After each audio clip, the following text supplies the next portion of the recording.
Hello স্বাস্থ্যসম্মত মানুষগুলা, আজকের রেসিপিটা হচ্ছে কিভাবে মেয়োনেজ ছাড়া স্যান্ডউইচ তৈরি করবেন। এটা দুইটা স্যান্ডউইচ একই ভিডিওতে দেখাবো। দেরি না করে শুরু করছি আজকের ভিডিও। প্রথমে আমি এখানে লাল মরিচ নিয়েছি 3 পিস। এটা হচ্ছে কাঁচা লাল মরিচ, আমি ডিপ ফ্রিজে রাখি সব সময়, যাতে যে কোনো সময় লাল মরিচ অ্যাভেলেবেল পাওয়া যায়। আপনারা চাইলে কাঁচা মরিচটা ইউজ করতে পারেন, আর যারা বেশি স্পাইসি পছন্দ করেন তারা নাগা মরিচ ইউজ করতে পারেন।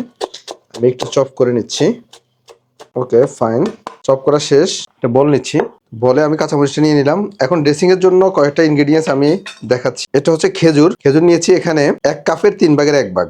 আর রসুন চপ করে নিয়েছি। এখানে রসুন চপ আছে হচ্ছে আপনার 1 টেবিল স্পুন, তবে আমি 1 টেবিল স্পুন পুরো দেবো না, আমি অর্ধেক দেবো, অর্ধেক রসুন চপ। তবে মাস্ট বি লেবুর রস ইউজ করতে হবে। এখন লেবুর যে দাম, লেবু আছে রস নাই, কিন্তু কিছু করার নাই, লেবুর রস একটু দিতে হবে। আমি একটা লেবু দিয়েছি।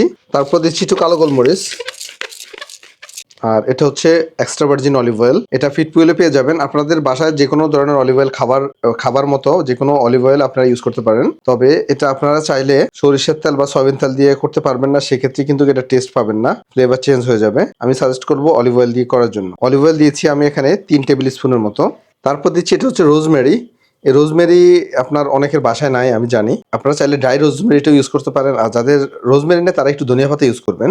এটা হচ্ছে একটা ইউরোপিয়ান হার্বস। এটা চমৎকার একটা অ্যারোমা তৈরি করে ড্রেসিংয়ে।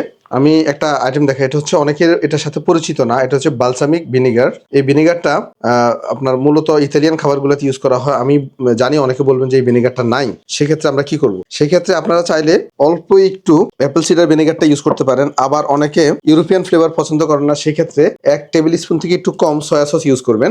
তবে ফ্লেভার টেস্ট চেঞ্জ হয়ে যাবে, তবে ইউজ করতে পারবেন। আর আমি এখানে বালসামিক ভিনেগারটা দিচ্ছি 1/2 টেবিল স্পুন। তারপর আমি এটা ব্লেন্ড করে নিচ্ছি। এখন এখানে আর অন্য কোনো ইনগ্রেডিয়েন্টস দিতে হবে না, আমি এখন ব্লেন্ড করে নিচ্ছি। ব্যাস, আমার ব্লেন্ডটা করা হয়ে গেছে। পেস্টটা অনেকটা এরকম হবে, যদি আপনারা ভিনেগার একটু বেশি দেন আর একটু পাতলা হবে। এখন যারা মাস্টার্ড পছন্দ করেন না তারা এইভাবে তৈরি করবেন। আবার অনেকে দেখা গেছে যে মাস্টার্ডটা পছন্দ করেন, তারা পরে মাস্টার্ড অ্যাড করে দিবেন। এটা হচ্ছে ডিজন মাস্টার্ড। আপনারা চাইলে ইয়েলো মাস্টার্ডটাও দিতে পারেন। ডিজন মাস্টার্ড দিচ্ছি 1/2 টেবিল স্পুন, লবণ দিচ্ছি 1 টিস্পুন।